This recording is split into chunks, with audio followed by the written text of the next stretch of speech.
Hola, bienvenidos a un nuevo vídeo. En esta ocasión vamos a introducir dos conceptos importantes que son el concepto de bioelemento y el concepto de biomolécula.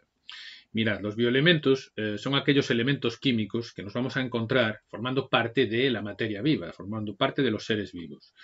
Según los datos oficiales de la IUPAC es la Organización de Química Pura, Organización Internacional de Química Pura y Aplicada.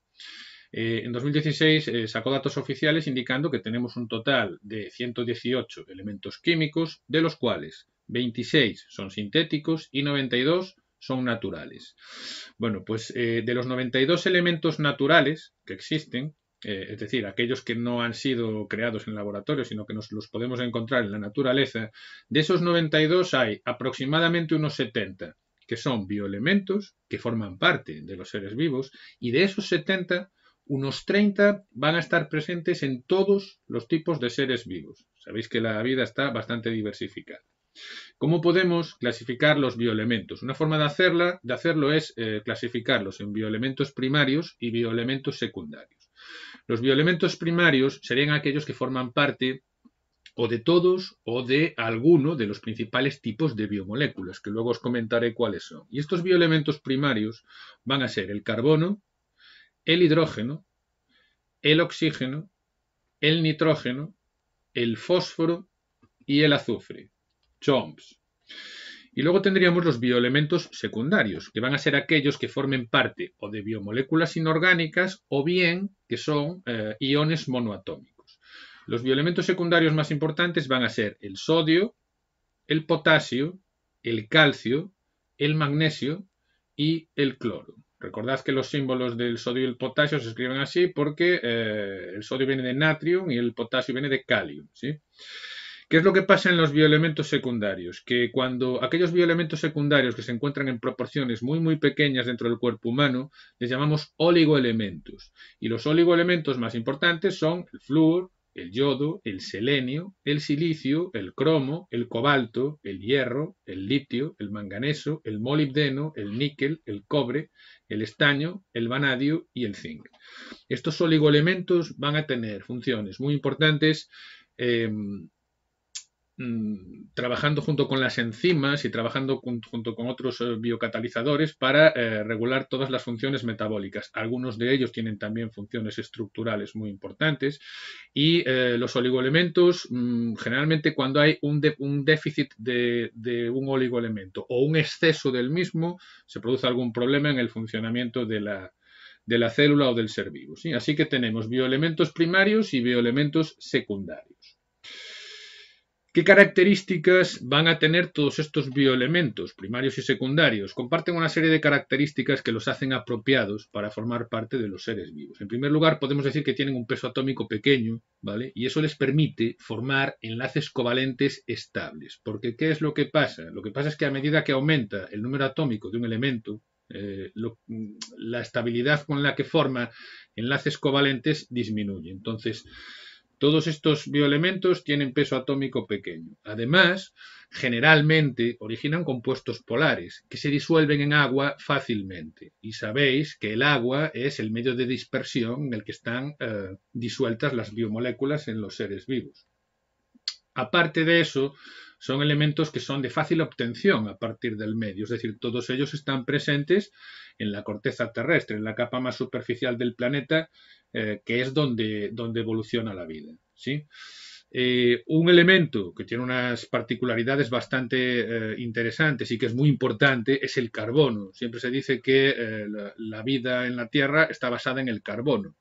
La importancia que tiene el carbono como bioelemento radica en su gran versatilidad. Es un elemento químico muy versátil porque puede formar 4 enlaces covalentes que pueden ser enlaces simples, enlaces dobles o enlaces triples, y eso le va a permitir formar cadenas consigo mismo y con otros elementos también, y esas cadenas pueden ser lineales, pueden ser ramificadas o pueden ser cíclicas. Es decir, el carbono es un elemento muy versátil y de hecho todas las biomoléculas orgánicas tienen un esqueleto de carbono y podemos decir, y decimos, que la vida tal y como la conocemos es vida basada en el carbono, ¿sí? ¿Qué es lo que pasa con el carbono? Fijaos, la abundancia del carbono Si nos vamos a la tabla periódica y buscamos el grupo al que pertenece el carbono, nos vamos a encontrar que tenemos el carbono, el silicio, el germanio. Hay una serie de elementos ahí. El carbono, fijaos en la abundancia que tiene en la corteza terrestre. Expresado en tanto por ciento, sería un 0,094%, mientras que, por ejemplo, el silicio tiene una abundancia en la corteza terrestre del 27,69%. Y de hecho, por ejemplo, la mayor parte de los minerales, la mayor parte de la materia inorgánica son silicatos. Entonces, hay una pregunta que se hace muchas veces, que es que ¿por qué la naturaleza ha elegido el carbono para formar parte de las biomoléculas y por qué no se ha elegido el silicio, que es mucho más abundante? Bueno, ¿por qué la vida ha elegido el carbono y no el silicio como elemento principal para las biomoléculas? Fijaos en las configuraciones electrónicas de ambos elementos. En ambos casos tenemos 4 electrones de valencia, pertenecen al mismo grupo químico de la tabla periódica, y lo que ha ocurrido es que las propiedades físicas que nos vamos a encontrar en el silicio van a estar mucho más cercanas a las que tiene el germanio que a las que tiene el carbono.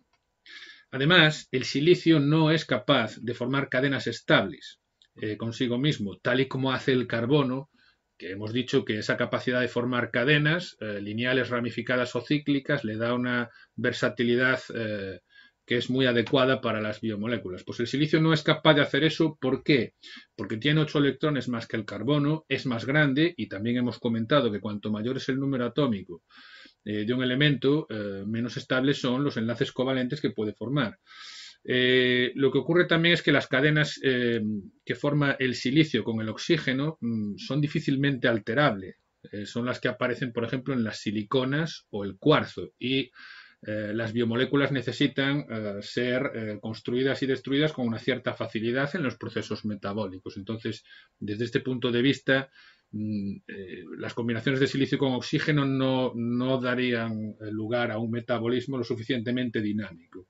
Y además, pensad por ejemplo en el CO2. El CO2 es un gas poco soluble en agua, es el que se utiliza para la fotosíntesis, mientras que el silicio es un sólido cristalino que es insoluble.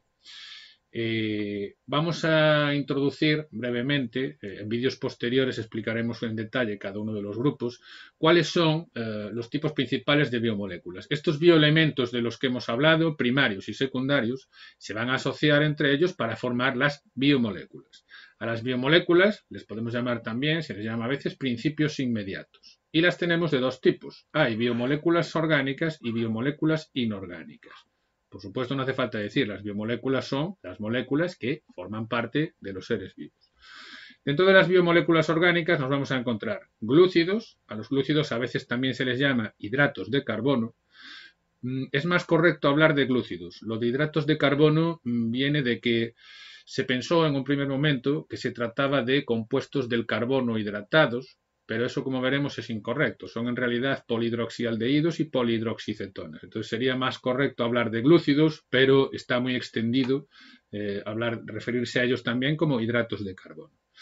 Vamos a tener los lípidos. Los lípidos son un conjunto de sustancias que es muy heterogéneo desde el punto de vista químico, y lo que tienen en común es que son sustancias insolubles en agua y tienen funciones estructurales y metabólicas muy importantes. Tenemos las proteínas, que están formadas por cadenas de aminoácidos.